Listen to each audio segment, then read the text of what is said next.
কেরাত শুরু করিয়ে দিন, আমিন বলতে দিয়ে দাও। সাহাবায়ে কেরাম এত আমিন গুরুত্বের সাথে বলতেন।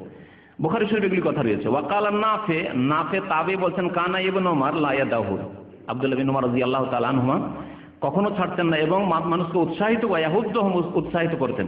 ওয়া সামি'তু মিনহু ফি যালিকা খায়রান, খুব ভালো ভালো কথা তার কাছ থেকে শুনেছি আমিনের ফজিলত সম্পর্কে। আমিন সম্পর্কে নবী সাল্লাল্লাহু আলাইহি ওয়াসাল্লাম যে ফজিলত বয়ান করেছেন, ইজা আম্মানাল ইমামু ফাআমিনু, যখন ইমাম আমিন বলবে তখন তোমরাও আমিন বলো। তাহলে ইমাম যদি জোরে না বলে তাহলে কখন আমিন বললো ইমামের আগে বললাম না পরে বললাম না সাথে হয়ে গেলে কেমন করে বুঝবেন? বোঝা যাবে? ইজা আম্মানা, যখন ইমাম আমিন বলছে তোমরা আমিন বলো। ফাইন্নাহু মান ওয়াফাকা তামিনুহু তামিনাল মালায়েকা, ফেরেশতারা আমিন বলে। অন্য হাদিসে রয়েছে ফাইনাল মালায়েকাতু ইয়ামিনুন, ফেরেশতাগণ আমিন বলেন, যারা হাজির ফেরেশতারা, উপস্থিত ফেরেশতারা এসে মসজিদে।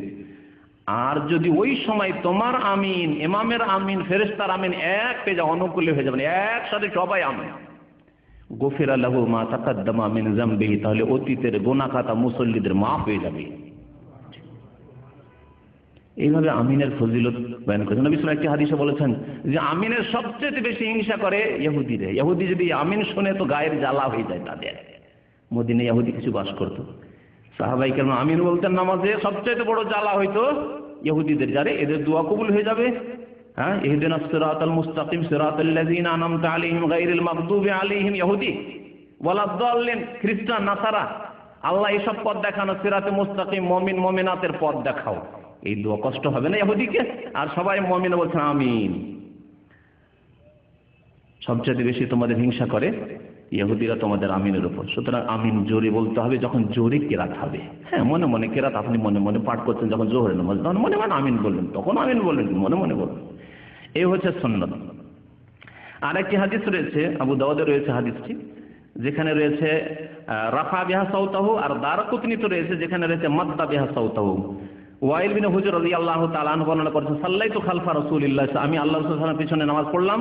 ফালাম্মা কালা ওয়ালাদ-দাল্লিন, যখন ওয়ালাদ-দাল্লিন বললেন কালা আমিন, নবী সাল্লাল্লাহু আলাইহি ওয়াসাল্লাম বললেন আমিন।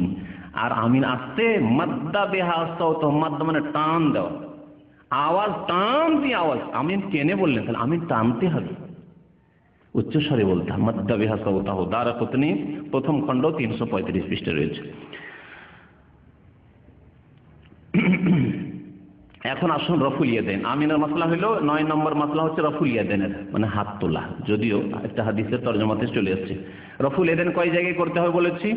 তাকবীরে তাহরিমায় করতে হবে, এটাতে সবার একমত রয়েছে, ইত্তেফাক রয়েছে। আল্লাহু আকবার। রুকুতে যাওয়ার সময় করতে হবে 2 নম্বর, রুকু থেকে ওঠার সময় করতে হবে সামি আল্লাহু লিমান হামিদা রব্বানা ওয়া লাকাল হামদ তৃতীয় জায়গায়। আর 3 রাকাত অথবা 4 রাকাত বিশিষ্ট নামাজে প্রথম তাশাহুদ থেকে যখন উঠবেন আল্লাহু আকবার দিয়ে, তখন কি করবেন? আবার রফুল ইয়াদাইন করবেন। এই 2-1টি হাদিস শোনাই। হাদিস এই মর্মে অনেকগুলি রয়েছে।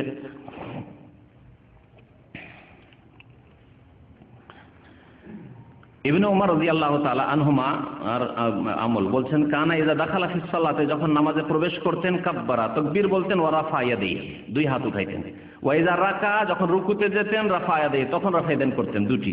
ওয়া ইযা ক্বালা সামি আল্লাহু লিমান হামিদা, যখন সামি আল্লাহু লিমান হামিদা রব্বানা ওয়া লাকাল হামদ বলতেন রাফা ইয়াদাইহি, তখনও কি করতেন? রফুল ইয়াদাইন করতেন। ওয়া ইযা কামা মিনার রাকাতাইনি রাফা ইয়াদাইহি, আর 2 রাকাত পড়ে, 3 রাকাত নামাজে যেমন মাগরিবের নামাজ, হ্যাঁ ওইরকমই 4 রাকাত বিশিষ্ট নামাজ, যখন প্রথম তাশাহুদ পড়ে উঠতেন 2 রাকাত নামাজ পড়ে রাফা ইয়াদাইহি, তখনও 2 হাত উত্তোলন করতেন, রফুল ইয়াদাইন করতেন। ওয়া রাফা যালিকা ইবনে ওমর ইলা নবিয়্যিল্লাহ সাল্লাল্লাহু আলাইহি ওয়াসাল্লাম, বললেন যে এটি নবী করিম সাল্লাল্লাহু আলাইহি ওয়াসাল্লামের আমল ছিল।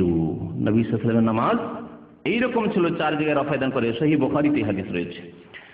সহিহ বুখারীতে আরেকটি হাদিস রয়েছে, তিনি বর্ণনা করেছেন আব্দুল্লাহ বিন ওমর রাদিয়াল্লাহু তাআলা আনহুমা, ইযা কামা ইলা সালাতে, বলছে রাআইতু রাসূলুল্লাহ সাল্লাল্লাহু আলাইহি ওয়াসাল্লাম, আমি আল্লাহ রাসূল সাল্লাল্লাহু আলাইহি ওয়াসাল্লামকে দেখেছি, ইযা কামা ইলা সালাতে, যখন নামাজে দাঁড়াতেন, ইযা কামা ফিস সালাতে রাফা ইয়াদাইহি হাত্তা ইয়াকুনা হাযওয়া মানকাবাইহি, 2 হাত উঠাইতেন, রফুল ইয়াদাইন করতেন কাঁধ পর্যন্ত, এই যে মানকাবে পর্যন্ত। ওয়া কানা ইয়াফআলু যালিকা হিনা ইউকাব্বিরু লিরুকু, রুকুর জন্য যখন তাকবীর বলতেন তখনও করতেন। ওয়া ইয়াফআলু যালিকা ইযা রাফা রাসা মিনা রুকু, রুকু থেকে যখন মাথা উঠাইতেন তখনও করতেন। ওয়া ইয়াকুলু সামি আল্লাহু লিমান হামিদা ওয়া লা ইয়াফআলু যালিকা ফি সুজুদে, সেজদায় গিয়ে বা 2 সেজদার মাঝখানে রফুল ইয়াদাইন করতেন না। মুত্তাফাকুন আলাইহি, বুখারী মুসলিম শরীফের হাদিস। তো এই ছিল রফুল ইয়াদাইন সম্পর্কে। আরেকটি মাসলা রয়েছে, যে মাসলার দলিল জানার প্রয়োজন রয়েছে, তা হচ্ছে রুকু থেকে সেজদা যাওয়ার সময়, রুকু থেকে উঠলেন, ওঠার পরে সেজদায় যাওয়ার সময় আগে হাত রাখবেন না হাঁটু রাখেন, মাসলা বলেছি। কিন্তু এই ক্ষেত্রে উত্তম হচ্ছে এবং সহিহ সুন্নাত মোতাবেক আমল হচ্ছে আগে হাত রাখা। যদি ইমাম ইবনে তাইমিয়া রাহমাতুল্লাহ আলাইহি বলেছেন যে দুটোই জায়েজ রয়েছে, উত্তম মনোত্তমের প্রশ্ন। তবে সহিহ হাদিসটি শোনায় যে নবী সাল্লাল্লাহু আলাইহি ওয়াসাল্লাম কি বলেছেন। আবু হুরায়রা রাদিয়াল্লাহু তাআলা আনহু বর্ণনা করেছেন, ক্বালা রাসূলুল্লাহ সাল্লাল্লাহু আলাইহি ওয়াসাল্লাম, আল্লাহ রাসূল সাল্লাল্লাহু আলাইহি ওয়াসাল্লাম বলেছেন, ইযা সাজাদা আহাদুকুম, তোমাদের কেউ যখন সিজদা করবে, ফালা ইয়াবরুক কামা ইয়াবরুকুল বাইর, যেন না বসে কার মতো, উট। ফালা ইয়াবরুক, বসবে না, কামা ইয়াবরুকুল বাইর, যেমন উট বসে। উটের বসা বসবে না। উট কেমন করে বসে এখন হচ্ছে প্রশ্ন। উটের হাঁটু কোথায়? আমাদের হাঁটু, হাঁটু তো বুঝতে পারছেন, আমাদের হাঁটু পায়ে আছে, হাতে তো আর হাঁটু নেই। মানুষের যেহেতু হাত আছে আর পা আছে, কিন্তু উটের যেহেতু চার পা, চার পায়ের কোন পায়ে হাঁটু আছে? পিছের পায়ে না সামনের পায়ে? হাঁটু কিন্তু সামনের পায়ে। হাঁটু পেড়ে বসে, বসে না? প্রথম যখন উট বসে হাঁটুটা পেড়ে দেয়, পায়ের হাঁটুটা পেড়ে দেয় সামনের পায়ে, তারপরে বসে। এরকম করে বসে না, মানে পেছন দিকে আগে চলে না, সামনের দিকে আগে হাঁটু পেড়ে দিয়ে তারপরে বসে। নবী সাল্লাল্লাহু আলাইহি ওয়াসাল্লাম কি বললেন? ফালা ইয়াবরুক কামা ইয়াবরুকুল বাইর, বসবে না যেইভাবে উট বসে, তার মানে হাঁটু রাখবে না।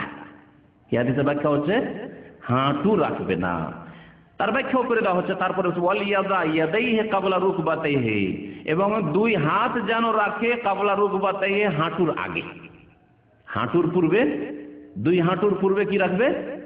দুই হাত। ওয়াল ইয়াদা, অবশ্যই যেন রাখে, ইয়াদাইহি, দুই হাত, কাবলা রুকবাতাইহি, দুই হাঁটুর পূর্বে। আল্লামা আলবানী রাহমাতুল্লাহ আলাইহি বলছেন হাদিসটি সহিহ। এই হাদিস স্পষ্ট করেন আগে হাত রাখা হচ্ছে সুন্নাত। আরেকটি হাদিস আছে এর বিপরীত, যেটি যে ভাইয়েরা আগে হাঁটু রাখে তারা পেশ করে। হাদিসটি শুনিয়ে দিই। ওয়াইল বিন হুজর রাদিয়াল্লাহু তাআলা বলেন, আগের হাদিসে আবু হুরায়রা রাদিয়াল্লাহু তাআলা বর্ণনা করেছেন কি ওয়াইল বিন হুজর কাল রাআইতুন নবী সাল্লাল্লাহু আলাইহি ওয়াসাল্লাম, নবী সাল্লাল্লাহু আলাইহি ওয়াসাল্লাম আমি দেখেছি, ইযা সাজাদা, যখন সিজদায় গেলেন, ওয়াদা রুকবাতাইহি কাবলা ইয়াদাইহি, হাঁটু রাখলেন হাতের পূর্বে, হাঁটু রাখলেন হাতের পূর্বে, হাঁটু রাখলেন। তাহলে কি বোঝা গেল? আগের হাদিসটি ছিল নবী সাল্লাল্লাহু আলাইহি ওয়াসাল্লামের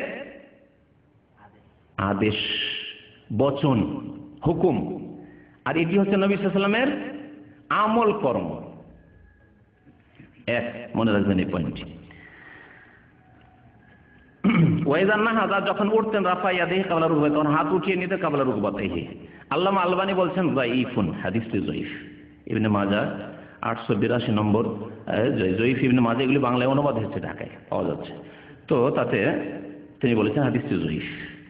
তো এই ছিল হাদিস, যে হাদিসটি পেশ করে তারা বলে যে আগে হাঁটু রাখতে হবে।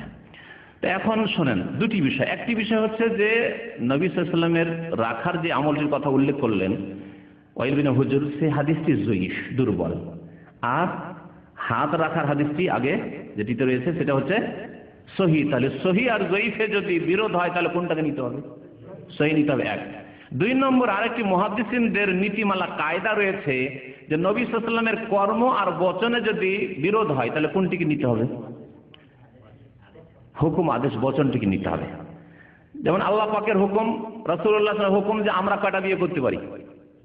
4টা। নবী সাল্লাল্লাহু আলাইহি ওয়াসাল্লাম কয়টা করেছেন?